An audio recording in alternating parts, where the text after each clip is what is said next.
இன்னைக்கு என்ன பார்ப்போம் அப்படின்னு பாத்தீங்கன்னா ஆசிய கண்டம் மற்றும் ஐரோப்பா கண்டம். சரிங்களா? ஆசிய கண்டம் அப்படின்னு சொல்லும்போது நமக்கு தெரிஞ்சிருக்கும், இந்த இந்தியாவில் நம்ம என்னென்னா 5 பிரிவுகள் பார்த்தோமோ கிட்டத்தட்ட ஆசிய கண்டமும் வந்து அது மாதிரியே தான் கோரிலேட் பண்ணி பார்த்துட்டு இருப்போம். சரிங்களா? ஸோ அதுக்கு முன்னாடி இந்த பேரண்டம் இதெல்லாம் எப்படி உருவாச்சு அப்படின்ற மாதிரி ஒரு டேட்டா இருக்கும். ஃபர்ஸ்ட் நம்ம அதை பார்த்துக்கலாம். ஓகேங்களா? சரி, முதல்ல வந்து என்ன சொல்றாங்க அப்படின்னு பாத்தீங்கன்னா, பேரண்டம் அப்படின்றதுக்கு வந்து பெருவெடிப்பு. அதாவது இன்னைக்கு நம்ம சொல்றோம்ல, பிரபஞ்சம், அண்டம், விண்வெளி, மின்திரள் அப்படின்லாம் நம்ம சொல்லுவோம், விண்மீன் திரள் அப்படின்லாம் சொல்றோம். கேலக்சிஸ், மில்கி வே கேலக்சி, இதெல்லாம் வந்து எப்படி உருவாகுது அப்படின்னு ஃபர்ஸ்ட் பாருங்க. அதுல ரொம்ப இன்ட்ரெஸ்டிங்கா இருக்கும் நம்ம ஃபர்தரா கேட்டுக்கிறதுக்கு. இப்போ வந்து பெருவெடிப்பு, பிக் பேங் தியரி அப்படின்றது வந்து ஃபர்ஸ்ட் சொல்றாங்க. இந்த பிக் பேங் தியரி அப்படின்றது வந்து என்னன்னா, ஒரு பெரிய கிளஸ்டர், ஒரு நிறைய ஒரு புரோட்டான்ஸ், ஆட்டம்ஸ், இந்த மாதிரிலாம் சொல்றோம்ல, சயின்ஸ்ல படிக்கிற விஷயங்கள் எல்லாம் ஒன்று சேர்ந்து அது அப்படியே ஒரு வெடிக்கும். வெடிச்சு அதுல இருந்து செதறி வந்தது தான் இன்னைக்கு நம்ம சொல்லக்கூடிய கேலக்சில இருந்து எல்லாமே வச்சுக்கோங்களேன். ஆனா அந்த வெடிப்புங்கிறது எப்படி உருவாச்சு? அந்த பெரிய வெடிப்புக்கு முன்னாடி ஒரு உருவம் இருந்திருக்கு, அதான் உருவம் நம்ம வெடிப்புன்னு சொல்றோம். ஸோ அதுக்கு இன்னும் நம்ம சயின்ஸ் ஸ்கூல்ல போனோம் அப்படின்னு பாத்தீங்கன்னா நிறைய இருக்கு. இப்போ வந்து ஃபர்ஸ்ட் வந்து எதுவுமே இல்லாததுல இருந்து ஒண்ணு உருவாகி இருக்குமா அப்படின்னு ஒன்று ஸ்டார்ட் பண்றாங்க. அதாவது நத்திங், சம்திங் ஃப்ரம் நத்திங் அப்படின்னு சொல்லுவாங்க. ஒண்ணுமே இல்லை, அதுல இருந்து ஒரு புதுசா எப்படி ஒண்ணு கொண்டு வர முடியும்? இப்போ ஒரு எக்ஸாம்பிளுக்கு வச்சுக்கோங்களேன், ஒரு டீ போடுறோம் அப்படின்னா பால் இல்லை, சர்க்கரை இல்லை, எதுவுமே இல்லாம டீ போட முடியுமா? முடியாதுல்ல. ஸோ அப்படி வந்து தியரிஸை வந்து ஸ்டார்ட் பண்ண ஆரம்பிக்கிறாங்க. இப்படிலாம் இருக்குமா இல்லையா அந்த மாதிரிலாம் பார்க்க ஆரம்பிக்கிறாங்க. ஸோ அப்படியே ஆரம்பிச்சதுல தான் என்ன ஆகுது அப்படின்னு பார்த்தீங்கன்னா, 1960ஸ்க்கு மேலே நிறைய தியரிஸ் உருவாகுது. நத்திங் இதெல்லாம் இருக்குமா எல்லாம் பார்க்குறாங்க. அப்படி ஒன்னொன்னா கண்டுபிடிக்கிறதுல ஒரு அப்படியும் வந்திருக்குதான், நத்திங் எதுவுமே இல்லாததுல இருந்து ஒன்று உருவாகி இருக்கு அப்படின்னு சொல்றதுக்காக உருவானது தான் பார்த்தீங்க அப்படின்னா இந்த பிக் பேங் தியரி அப்படிங்கிறது. அதுக்கான ஒரு எக்ஸாம்பிளா சொல்லலாம்னு வச்சுக்கோங்களேன். சரி, அப்படி ஏதோ ஒண்ணுமே இல்லாததுல இருந்து ஒன்று உருவாகி இருக்கு, அதை இப்ப வெடிக்குது. அது ஒரு பெரிய மேசிவான ஒரு பிளாஸ்டா இருக்கு, ஒரு பெரிய அளவுல வெடிக்குது. அந்த வெடிக்கும் போது என்ன ஆகுதுன்னா, அங்கங்க சின்ன சின்ன சின்ன சின்னதா எரிக்கற்கள் மாதிரியும் அந்த மாதிரி ஸ்டார்ஸ், அதாவது இந்த விண்மீன் அப்படின்னு சொல்லுவாங்க, அந்த விண்மீன்கள்லாம் உருவாக ஆரம்பிக்குது. அதெல்லாம் நெருப்பு குழம்பு மாதிரி எரிஞ்சுக்கிட்டே இருந்து அதுல ஹைட்ரஜன் உருவாகுது. அப்படியே கொஞ்சம் கொஞ்சமா என்ன ஆகுதுன்னா புவியீர்ப்பு சக்தி உருவாகுது. அது எல்லாம் வந்து ஒண்ணுக்கு ஒண்ணு எந்தெந்த புவியீர்ப்பு சக்திக்கெல்லாம் ஒண்ணுக்கு ஒண்ணு மேக்னெட் மாதிரி ஒட்டிக்குதோ அந்த ஸ்டார்ஸ் எல்லாம் ஒண்ணு சேர்ந்துதான் நமக்கு என்னன்னா, சரி இதெல்லாம் வெடிச்சது வந்து யூனிவர்ஸ் அப்படின்னு சொல்லக்கூடிய பேரண்டம். அதுல நம்மளுக்கு இந்த கேலக்சிஸ் உருவாகிறதுக்கு வந்து ஃபர்ஸ்ட் ஸ்டார்ஸ் தான் இருக்கு. இன்னைக்கு நம்ம வானத்துல பார்க்கக்கூடிய ஸ்டார்ஸா தான் இருக்கு. லேட்டர் அப்படி கொஞ்சம் கொஞ்சமா பாத்தீங்க அப்படின்னா அது வந்து விண்மீன் அப்படிங்கிற மாதிரி உருவாகி 2-3 விண்மீன்கள்லாம் ஒண்ணு சேர்ந்து கேலக்சி, விண்மீன் திரள் அப்படின்னு சொல்லுவாங்க, கேலக்சியா உருவாகுது. அந்த கேலக்சியில எப்படின்னா, நம்ம சொன்னோம்ல அந்த ஸ்டார் எல்லாம் ஒண்ணு சேருது அப்படின்னு, அந்த ஒண்ணு சேரும் போது அது ஒரு பெரிய எனர்ஜியா தான் இருக்கும், ஒரு ஆற்றலா இருக்கும். அது என்ன ஆகுதுன்னா மறுபடியும் மேற்கொண்டு சில இடத்துல தெரிச்சு போகும்போது தான் என்ன ஆகுதுன்னா, நம்ம இன்னைக்கு சொல்றோம்ல சூரிய குடும்பங்கள், அந்த மாதிரி நிறைய கோள் குடும்பங்கள்லாம் உருவாக ஆரம்பிக்குது அந்த கிராவிட்டியோட. அப்படி அதுல இருந்து தெரிச்சு வந்ததுதான் நம்மளோட சூரியன். அந்த சூரியன்ல இருந்து தெரிச்சு வந்த சில பகுதிகள் தான் இன்னைக்கு நம்ம சொல்லக்கூடிய கோள். ஓகேங்களா? இப்படி சின்ன சின்னதா இருக்கிற ஸ்டார்ஸ், இது அப்படியே என்ன ஆகுது அப்படி இங்க இருந்து இப்படி ஸ்டார்ஸா இருக்கா, இதெல்லாம் ஒண்ணு சேர்ந்து என்ன ஆகுது அப்படின்னு பாத்தீங்கன்னா ஒரு கேலக்சி மாதிரி ஃபார்ம் பண்ணுதுன்னு வச்சுக்கோங்களேன். இதுல இருக்கிற ஒரு பார்ட் தான் என்னன்னா சூரியன். இந்த சூரியன்ல இருந்து வெடிச்சுதான் என்ன ஆகுதுன்னு பாத்தீங்கன்னா நம்மளுடைய சோலார் சிஸ்டம்ஸ் எல்லாம் வருது, அதாவது சூரிய குடும்பங்கள் அப்படிங்கிறது. அப்ப இதுல இருந்து வெடிச்ச பார்ட்ஸ் இருக்குல்ல, அதெல்லாம் தான் இங்க பிளானட்ஸா அந்த புவியீர்ப்பு விசையோட ஒண்ணுக்கு ஒண்ணு கனெக்ட் ஆகிருக்கு. ஓகே, இப்படிதான் நமக்கு வந்து உருவாயிருக்குன்னு சொல்றாங்க. அதாவது இந்த இந்த மாதிரி நிறைய குடும்பங்கள்லாம் சேர்ந்ததுதான் இந்த கேலக்சி. இதுதான் நம்ம மில்கி வே கேலக்சின்னு சொல்லுவோம். ஓகேங்களா? பால்வெளி மண்டலம் அப்படின்னு சொல்லி மில்கி வே கேலக்சி. இந்த கேலக்சிஸ் எல்லாம் எங்க இருக்கு? நம்மளுடைய பேரண்டத்துல இருக்கு. பிரபஞ்சம் அப்படின்னு கூட சொல்லுவோம், காஸ்மாஸ் அப்படின்றது அதான் இங்க கொடுத்திருக்காங்க. சரிங்களா? பெரு வெடிப்பு ஏற்பட்டதன் காரணமா இன்னிலடங்கா விண்மீன்களும் வான் பொருள்களும் தோன்றின. வான் பொருள்கள்னா ஆஸ்ட்ராய்ட்ஸ், மெட்ராய்ட்ஸ் சொல்லக்கூடியது எல்லாமே. ஓகேங்களா? பேரண்டம் அப்படின்னு சொல்றாங்க. இதற்கு இன்னொரு பெயரும் என்ன இருக்குன்னா பிரபஞ்சம், காஸ்மாஸ் அப்படின்னு சொல்லுவாங்க. அந்த பிரபஞ்சத்தை பத்தி, பேரண்டத்தை பத்தி படிக்கக்கூடிய படிப்புக்கு காஸ்மாலஜி அப்படின்னு சொல்லுவோம். ஓகே, இது இருக்கு பாருங்க. அதை பத்தின அந்த பிரபஞ்சவியல் என்ன சொல்லுவாங்கன்னா காஸ்மாலஜின்னு சொல்லுவாங்க. பேரண்டம் அப்படிங்கிறது 15 பில்லியன் ஆண்டுகளுக்கு முன்பு ஏற்பட்ட ஒரு பெரு வெடிப்பின் போது பேரண்டம் உருவானதாக பல வானியல் அறிஞர்கள் நம்புகின்றனர். ஓகே, இதுக்கான சில டேட்டாஸ்லாம் வந்து பார்த்தோம்னா நம்மளுடைய தமிழ் கல்ச்சர்லயே பாடல்கள்லயே நிறைய இடத்துல சொல்லியிருக்காங்க.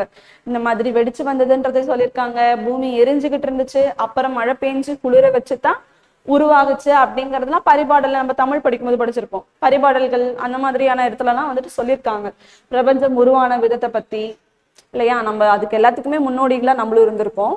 சரி, இந்த பேரண்டம்னா இதுல என்னென்ன இருக்குன்னு பாத்துக்கோங்களேன். எண்ணில் அடங்காத விண்மீன் திரள் மண்டலங்கள், அதான் கேலக்சிஸ்ன்னு சொல்லுவோம்ல, கேலக்சிஸ். ஓகே, கேலக்சிஸ் நிறைய இருக்கும். விண்மீன்கள், ஸ்டார்ஸ் இருக்கும், கோள்கள், வால் நட்சத்திரங்கள், சிறு கோள்கள், விண்கருக்கள் மற்றும் துணைக்கோள்கள், இந்த மாதிரி நிறைய இருக்கும். இது எல்லாம் சேர்ந்ததுதான் இந்த பேரண்டம் அப்படிங்கிறோம். சரி, அடுத்து வந்து பாருங்க, இப்படிதான் இருக்கும். விண்மீன் திரள் அப்படின்னா கேலக்சி. இந்த கேலக்சிஸ்ல நிறைய சோலார் சிஸ்டம், இன்னைக்கு நம்ம சோலார் சிஸ்டம் சூரிய குடும்பம்னு சொல்ற மாதிரி நிறைய பிளானட்ஸ் எல்லாமே அதோட ஒரு ஃபேமிலியா நிறைய சேர்ந்ததுதான் வந்து இந்த கேலக்சி. ஓகேங்களா? அதை பாருங்க, விண்மீன் திரள் மண்டலம் அப்படின்னா என்னன்னா, ஈர்ப்பு விசையால் ஒன்றாக பிணைக்கப்பட்டு இருக்கும் போது நட்சத்திரங்களின் தொகுப்பாகும். நட்சத்திரங்கள் எல்லாம் வந்துட்டு ஈர்ப்பு விசையால ஒண்ணு சேருதுல, அதை தான் நம்ம என்ன சொல்றோம் அப்படின்னா இந்த விண்மீன் திரள் அப்படின்னு சொல்றோம். மண்டலம், இது நம்ம இருக்கக்கூடிய அந்த மண்டலத்துக்கு பேர் என்னன்னா பால்வெளி விண்மீன் திரள் மண்டலம், மில்கி வே கேலக்சி அப்படின்னு நம்ம சொல்றோம். சரிங்களா? நம்மளுக்கு இதே இப்ப இந்த மில்கி வே கேலக்சி இருக்குல்ல, இதுவே பாத்தீங்கன்னா இந்த பேரண்டம் எடுத்துக்கிட்டோம்ல, அந்த பேரண்டம்ல எங்க பார்த்தாலும் இந்த ஸ்டார்ஸா தெரியறது எல்லாமே வந்து என்னன்னா இதே மாதிரி ஒரு கேலக்சி தான், விண்மீன் திரள் மண்டலங்கள் தான். அப்ப நமக்கு பக்கத்துல இருக்கக்கூடிய அந்த விண்மீன் மண்டலங்கள் 2 இருக்கு, கண்டுபிடிச்சிருக்காங்க. அது 2த்துக்கும் நம்ம இதுதானே ஐடென்டிஃபை பண்றதுக்காக ஞாபகம் அது பேர் வச்சிருக்காங்க. ஆண்ட்ரோமெடா, இன்னொன்னு வந்துட்டு பாத்தீங்க அப்படின்னா மெகலனிக் கிளவுட்ஸ் அப்படின்னு சொல்லுவாங்க. மெகலனிக் கிளவுட்ஸ் இல்லைன்னா ஆண்ட்ரோமெடா அப்படின்றது நமக்கு பக்கத்துல இருக்கக்கூடிய இன்னொரு கேலக்சி, இன்னொரு விண்மீன் திரள் மண்டலம். நம்மள மாதிரி குரூப்பா இருக்கக்கூடிய இன்னொருத்தவங்க நம்ம கண்டுபிடிச்சிருக்கோம். இப்போ ஒரு ஜேம்ஸ் வெப் டெலஸ்கோப், நீங்க சமீபத்துல கேள்விப்பட்டிருக்கீங்களான்னு தெரியல, ஜேம்ஸ் வெப் டெலஸ்கோப் அப்படின்னு சொல்லுவாங்க. சரிங்களா? இந்த ஜேம்ஸ் வெப் டெலஸ்கோப் அப்படி எடுத்துக்கிட்டோம்னா இது நாசாவோடது. எதுக்காக அப்படின்னா ரொம்ப அட்வான்ஸ்டான ஒரு டெலஸ்கோப்பு. இது வரைக்கும் நம்ம வந்து டெலஸ்கோப்ன்றத வேற மாதிரி நம்ம பயன்படுத்திருப்போம் இல்லையா? ஆனா இந்த டெலஸ்கோப் வந்து ரொம்ப துல்லியமா டெக்னாலஜிக்கலா இப்போ வந்துட்டு லைட் இயர்ஸ்ன்னு சொல்லுவாங்க, ஒளியாண்டு. ஓகேங்களா? இந்த லைட் இயர்ஸ்ன்றது எதுக்காக அப்படின்னா, அதாவது ஒரு வருஷத்துக்குள்ள ஒளி எவ்வளவு தூரம் டிராவல் ஆகுது, எவ்வளவு டிஸ்டன்ஸ்க்கு டிராவல் ஆகுதோ நம்ம இப்ப பாக்குறோம்ல, இது வந்து சயின்ஸ்குள்ள தான் வரும். நம்ம இப்ப பாக்குறோம் அப்படின்றதே வந்து அந்த ஒளி தான், அந்த கலர்ஸ் தான் நம்மள வந்துட்டு இது பண்ணும். அந்த ஒளியை வச்சுதான் நம்ம வந்து சொல்ல முடியும். ஒரு இடத்துல ஒரு பிளேஸ்ல ஒரு பொருள் இருக்குன்றதே அந்த ஒளியை வச்சுதான் சொல்றாங்க. அப்படி அந்த ஒளி ஒரு வருஷத்துக்குள்ள எப்படி கடந்து வந்திருக்கோ, எவ்வளவு டிஸ்டன்ஸ்க்கு கடந்து வந்திருக்கோ, அதை தான் நம்ம வந்துட்டு டிஸ்டன்ஸ்க்கு கிலோ, அதாவது இந்தியா நம்மளோட புவியை விட்டுட்டு வெளியில போறோம் அப்படின்னா நம்ம லைட் இயர்ஸ்ல தான் வந்துட்டு அந்த டிஸ்டன்ஸை நம்ம மெஷர் பண்ணுவோம். இவ்வளோ லைட் இயர்ஸ் ஆகும். ஓகே, ஒரு வருஷத்துக்குள்ள இவ்வளவு தூரம் லைட்ஸ் டிராவல் பண்ணுதுன்னா அந்த வேகத்திலேயே நம்ம போனோம்னா இப்ப எவ்வளவு டைம் ஆகும் அப்படிங்கிறது தான். சரிங்களா? ஓகே, ஸோ அப்படிதான் அந்த ஜேம்ஸ் வெப் டெலஸ்கோப் சொன்னோம் இல்லையா, அந்த டெலஸ்கோப் வந்து பாத்தீங்க அப்படின்னா அந்த லைட் இயர்ஸ் பயன்படுத்தி, இப்போ அது ஒரு லைட்டை கேப்சர் பண்ணுதுன்னு வச்சுக்கோங்க, அந்த டெலஸ்கோப்ல அந்த ஒரு லைட்டை கேப்சர் பண்ணுதுன்னா அந்த லைட்டை வச்சு அது பல மில்லியன் இயர்ஸ்க்கு முன்னாடி எப்படி இருந்துச்சு, ஸோ டிராவல் அந்த லைட்டோடயே டிராவல் பண்ணா நம்மளால அதை கண்டுபிடிக்க முடியும் அப்படின்னு அதுக்கான நிறைய ரெஃபரன்ஸ் பிக்சர்ஸ் எல்லாத்தையுமே அந்த நாசாவோட அஃபிஷியல் பேஜ் டெலிகிராம் ஒரு டெலிகிராம்ல இருக்காது, இன்ஸ்டாகிராம்ல அந்த மாதிரி நீங்க ஃபாலோ பண்ணீங்கன்னா உங்களுக்கு தெரியும். இப்ப கூட போய் பாருங்க, ஏன்னா அதெல்லாம் கொஞ்சம் இன்ட்ரெஸ்டிங்கா இருக்கும் நமக்கு படிக்கிறதுக்கு. ஸோ அதெல்லாம் வந்துட்டு பிக்சர்ஸ் எல்லாம் அப்லோட் பண்ணிருப்பாங்க, இப்படிலாம் இருந்துச்சு. எக்ஸாக்டா நம்மளோட பால்வெளின்னு சொல்லக்கூடிய இந்த மில்கி வே கேலக்சி சொல்றோம்ல, அது எப்படி இருந்துச்சு, ஆக்சுவல் அதோட கலர் தான் என்ன, அதுக்கு முன்னாடி அது என்னென்ன ஃபார்ம்ல எல்லாம் இருந்துச்சு அப்படின்றதெல்லாம் அழகா அந்த டெலஸ்கோப்ல இருந்து அதை கேப்சர் பண்ணி கொடுக்குது. லாங்ராஞ்ச் ரேட் லக்ராஞ்சுன்னு சொல்லுவாங்க ரேஞ்சு, அந்த L1 L2ன்னு சொல்லுவாங்கல்ல, சன்ல இருந்து வரக்கூடியது. அதுல இருந்து பாத்தீங்கன்னா அது வந்து இப்போ 1 அப்படின்றதுல இருக்கு. ஓகேங்களா? எர்த்துக்கும் சன்னுக்கும் நடுவுல அது வந்து கேப்சர் பண்ணிட்டு இருக்கு எல்லாமே. ஓகே, அடுத்து வந்து பாத்தீங்க அப்படின்னா விண்வெளி கேலக்சி பார்த்துட்டோமா, அந்த பேரண்டம் பார்த்தோம். பேரண்டத்துக்குள்ள இருக்கக்கூடிய ஒரு கேலக்சி, அந்த கேலக்சிக்குள்ள இருக்கக்கூடிய ஒரு சூரிய குடும்பம். சரிங்களா? சூரிய குடும்பம்ல என்ன இருக்கும், நிறைய கோள்கள் இருக்கும். கரெக்டா? அந்த சோலார் அப்படிங்கிற வார்த்தையே பாத்தீங்க அப்படின்னா சூரிய கடவுள் அப்படிங்கிறது தான் அர்த்தமா. சோலார் அப்படிங்கிறதே வந்து சூரிய கடவுள் அப்படிங்கிறது தான் அர்த்தம்னு சொல்லியிருக்காங்க. இந்த குடும்பம் பாருங்க, சூரிய குடும்பம் சுமார் 4.5 பில்லியன் வருடங்களுக்கு முன்பு உருவானதாக நம்பப்படுகிறது.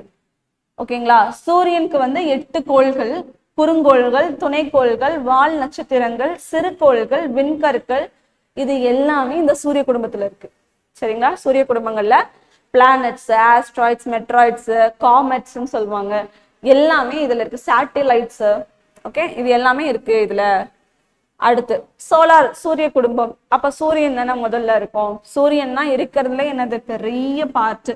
இதுல இருந்து கொஞ்சம் கொஞ்சமா வெடிச்சு பிரிஞ்சு வந்ததுலதான் அந்த சோலார், அந்த பிளானட்ஸ் எல்லாமே இதோட அந்த எப்படி சொல்றது, புவியீர்ப்பு விசையினால ஒன்னொன்னு ஒரு ஒரு டைரக்ஷன்ல கொஞ்சம் தள்ளி தள்ளி தள்ளி தள்ளி சூரியனவே சுத்தி வந்துட்டு இருக்கு, புவியீர்ப்பு விசையினாலதான்.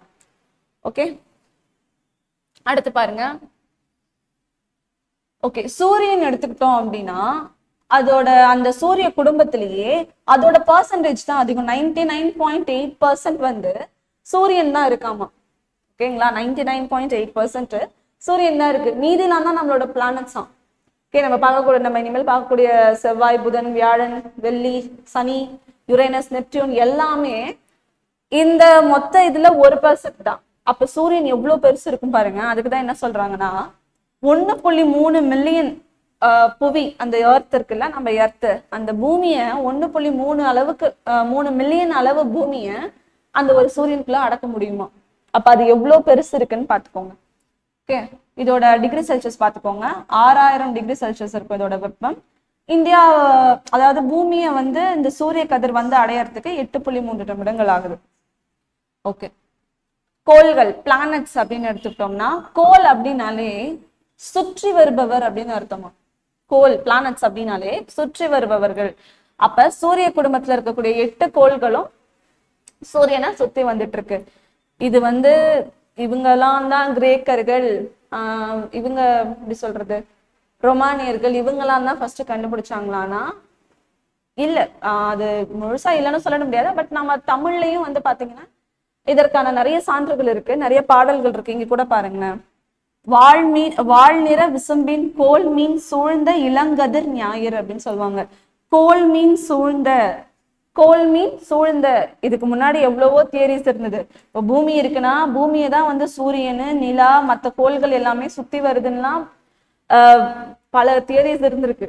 ஆனா அதுக்கெல்லாம் முன்னாடியா இருக்கக்கூடிய நம்மளுடைய நூல் சான்றுகள்ல பாருங்க, கோல் மீன் சூழ்ந்த இளங்கதிர் ஞாயிறு, ஞாயிறு இருக்கான். அந்த ஞாயிறு எப்படி, கோள்கள் எல்லாம் சூழ்ந்த ஞாயிறு அப்படிங்கிறதா இங்க சொல்லியிருக்காங்க. வாழ்நிற விசும்பின், பெரிய வானம், விசும்புனா வானம், அதுல கோள் மீன் சூழ்ந்த இளங்கதிர் ஞாயிறு அப்படின்னு சொல்லியிருக்காங்க.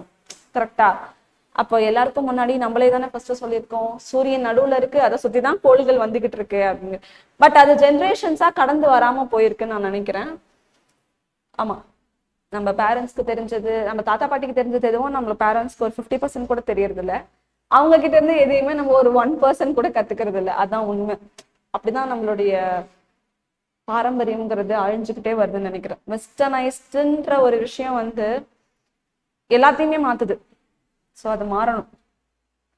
மாடர்னா இருக்கிறது வேற, வெஸ்டர்னா இருக்கிறது வேற, நம்மளுடைய கல்ச்சரை ஃபாலோ பண்றதுன்றது வேற. இது எல்லாத்துக்குமே ஒண்ணுக்கு ஒண்ணு இன்டர்லிங்கே கிடையாது, வேற வேறதான் எல்லாமே. ஓகே, நெக்ஸ்ட் வந்து பாருங்க. இந்த பிளானட்ஸ்லயே எல்லாமே வந்துட்டு எதிர் கடிகார சுற்றுல தான் சுற்றும். அதாவது எப்படி சொல்லலாம், ஆன்டி கிளாக் வைஸ் வச்சுக்கோங்களேன். ஆன்டி கிளாக் வைஸ் எல்லாமே ஆன்டி கிளாக் வைஸ் டைரக்ஷன்ல தான் சுத்தும். ஆனா இந்த வெள்ளி, யுரேனஸ் மட்டும் கிளாக் வைஸ் டைரக்ஷன்ல சுத்தும். ஆன்டி கிளாக் வைஸ்னா எப்படின்னா, மேற்குல இருந்து இப்படி கிழக்கு நோக்கி எல்லாமே சுத்திட்டு வரும். மேற்குல இருந்து இப்படி கிழக்கு நோக்கி எல்லாமே சுத்திட்டு வரும். ஆனா வந்து பாத்தீங்கன்னா இந்த யுரேனஸ், வெள்ளியும் யுரேனஸ் மட்டும் பாத்தீங்க அப்படின்னா மாத்தி கிழக்குல இருந்து மேற்கு நோக்கி சுத்தும். சரிங்களா? இது வந்துட்டு நீங்க யுரேனஸ்னா வீனஸ்ன்னு சொல்லுவாங்க. கரெக்டா? அப்ப யூவி ஞாபகம் வச்சுக்கோங்க, யுவராஜ் கிரிக்கெட் பிளேயர் அந்த மாதிரி ஏதாவது ஞாபகம் வச்சுக்கோங்க. அது மட்டும் தான் என்ன சுத்தம், ரிவர்ஸ்ல சுத்தம். இது எல்லாமே ஆன்டி கிளாக் வைஸ்ல சுத்தம், அது மட்டும் தான் கிளாக் வைஸ்ல சுத்தம். அவங்க 2 பேர் மட்டும் தான் கரெக்டா இருக்காங்கன்னு ஞாபகம் வச்சுக்கோங்க. ஓகே, யுவராஜ் கரெக்டா இருப்பாரு அவரோட வேலையில. ஓகே, இதுல வந்துட்டு பாத்தீங்கன்னா உட்புற கோள்கள், அதாவது புவி நிகர் கோள்கள் அப்படின்னு சொல்லுவாங்க. என்னன்னா சூரியனுக்கு பக்கத்துல இருக்கக்கூடியது புதன், வெள்ளி, பூமி, செவ்வாய் இதெல்லாம் வந்துட்டு பக்கத்துல இருக்கக்கூடியது. அதுவே வெளிப்புற அப்படின்னு சொல்லும் போது அதுக்கு அடுத்து செவ்வாய்க்கு அடுத்து இருக்கக்கூடிய 4 சரிங்களா, வியாழன், சனி, நெப்டியூன், யுரேனஸ் இருக்கு பாருங்க. வெளிப்புற வெளிப்புற கோள்கள் அல்லது வியாழன் நிகர் கோள்கள்னு சொல்லுவாங்க, அது ஜோவியன்னு சொல்லுவாங்க. இதற்கு இன்னொரு பேர் என்ன அப்படின்னா வளிம கோள்கள், கேஷியஸ் பிளானட்னு சொல்லுவோம். ஏன்னா இங்க கொஞ்சம் அந்த காத்துங்கிறது வந்துட்டு வாயுக்கள் வந்து அதிகமா காணப்படும் சரிங்களா. மற்ற ஹீலியம் மாதிரி நிறைய கேசஸ் வந்து பாத்தீங்கன்னா அங்க கொஞ்சம் அதிகமா காணப்படுறதுனால கேஷியஸ் பிளானட்ஸ்ன்னு சொல்றாங்க. வளிம கோள்கள் இது ஒரு ஷார்ட்கட் மாதிரி அந்த ஆர்டர் ஞாபகம் வச்சுக்கிறதுக்கு. அடுத்து வந்து பாருங்க இந்த மெர்க்குரி, புதன், இப்ப என்னென்ன பிளானட்ஸ்லாம் இருக்கு அப்படின்னு பார்க்கலாம். ஓகே, பேரண்டம் பார்த்தோம், விண்மீன் திரள் மண்டலம் கேலக்சி பார்த்தோம், அதுல இருக்கக்கூடிய சூரிய குடும்பமான சூரிய குடும்பம், அதுல சூரியன் பத்தி பார்த்தோம் கரெக்டா. இப்ப என்னென்ன கோள்கள் இருக்கோ அதோட ஆர்டர் பார்க்கலாம். இப்ப கோள்கள் எடுத்துக்கிட்டீங்கன்னா மெர்க்குரி, புதன் இதுதான் வந்து சூரியனுக்கு மிக அருகில் இருக்கக்கூடியது. இதுக்கு வந்து துணைக்கோள்கள் எதுவும் கிடையாது. துணைக்கோள்கள்னா நம்ம பூமிக்கு நிலா இருக்குல்ல அந்த மாதிரி வந்து இந்த புதனுக்கு வந்து பாத்தீங்கன்னா துணைக்கோள்கள்லாம் எதுவும் கிடையாது. ஓகே சரி, இந்த புதனுக்கு பேர் வச்சது மெர்க்குரி அப்படின்ற பேர் என்னன்னா ரொமானியர்கள் வச்சிருக்காங்க சரிங்களா. பொதுவா நம்ம லத்தீன் கிரேக்கம் படிச்சிருப்போம்ல, அந்த மாதிரி இந்த பிளானட்ஸ்க்குலாம் சில பேர்கள் வந்து பாத்தீங்கன்னா ரொமானியர்கள் தான் வச்சிருக்காங்க. ஓகே, இது என்ன அர்த்தம்னா ரொமானிய கடவுள்ல வந்து தூதுவர்களுக்கு வச்சிருக்கக்கூடிய பேர் தான் மெர்க்குரி அப்படிங்கிறது. ஸோ அந்த நேம் வச்சிருக்காங்க. ஓகே, இது வந்து பாத்தீங்க அப்படின்னா அதிகாலை பொழுதிலும் அந்தி பொழுதிலும் இது வந்து அதிகமா பார்க்க முடியும் சரிங்களா. அதிகாலை பொழுதிலும் அந்தி பொழுதிலும் புதன் கோளை நாம் வெறும் கண்களால் காண முடியும். ஆனா அது வந்து ரொம்ப ஷார்ட் டைம் தான் இருக்கும், அது ரொம்ப ஒரு குறிப்பிட்ட டைம் தான் இருக்கும், எக்ஸாக்டா நம்மளால அதை தெளிவா பார்க்க முடியாது. அதுவே வந்து இப்போ வெள்ளி எடுத்துக்கிட்டீங்கன்னு வச்சுக்கோங்களேன், வெள்ளி வந்து விடிய காலையிலையும் நல்லா தெளிவா பார்க்கலாம். அதனால அது விடிவெள்ளின்னு கூட நம்ம பேர் வச்சிருக்கோம்ல, அதனால்தான் நல்லா பிரகாசமா எரியும். என்னதான் மெர்க்குரி புதன் வந்து சூரியனோட பக்கத்துல இருந்தாலும் ரொம்ப ஹாட்டஸ்டான கோள், ரொம்ப வெப்பமான கோள் எது அப்படின்னு கேட்டாங்கன்னா நம்ம இந்த வெள்ளிக்கோள் தான் சொல்லுவோம். ஏன்னா இங்க கார்பன் டை ஆக்சைடு வந்து அதிகமா இருக்கு சரிங்களா. அது அதிகமா இருக்கிறதுனால இதைதான் வந்து நம்ம சொல்லுவோம். அதே மாதிரி வெள்ளி, வீனஸ் எடுத்துக்கிட்டீங்க அப்படின்னா இரட்டை கோள்கள் அப்படின்னு சொல்லுவாங்க. எதோட புவியும் இந்த வெள்ளியும் வந்து பாத்தீங்கன்னா இரட்டை கோள்கள்னு சொல்லுவாங்க. ஏன்னா அதோட நிறை ரெண்டுமே பாக்குறதுக்கு ஒரே மாதிரி இருக்கும்.